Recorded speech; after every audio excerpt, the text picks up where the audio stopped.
A moment ago, we were talking about COVID relief and what Republicans are going to do to try and tarnish the relief that's going out to Americans. It seems like they don't want to talk about it because you have a contingent of House Republicans down there at the border instead addressing the crisis at the border. And a moment ago, and correct me if I'm wrong, but John Katko seemed to demonize the kids that were crossing the border, saying that drug traffickers were sending them over.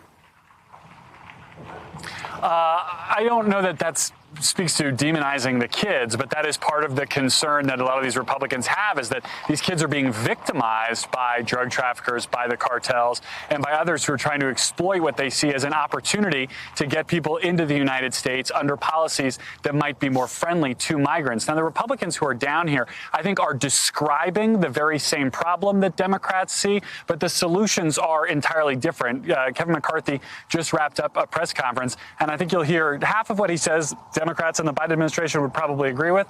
The other half, not so much. Take a listen. This crisis is created by the presidential policies of this new administration. There's no other way to claim it than a Biden border crisis. For all these children that are unaccompanied that's sitting in there, there's 120 border agents that are now inside that unit that are not on the border protecting us when a surge is coming.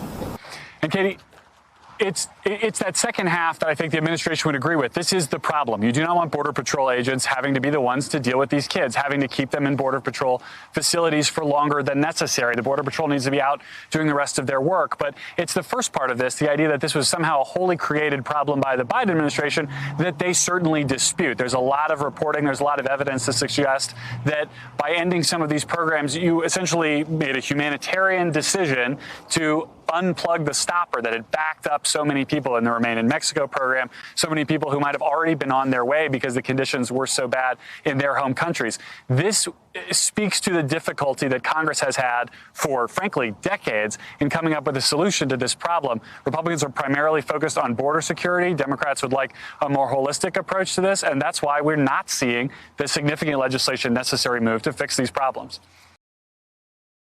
Hey, thanks for watching our YouTube channel. You should know that you can follow today's top stories and breaking news and catch up on your favorite MSNBC shows all in one place. Download the NBC News app today.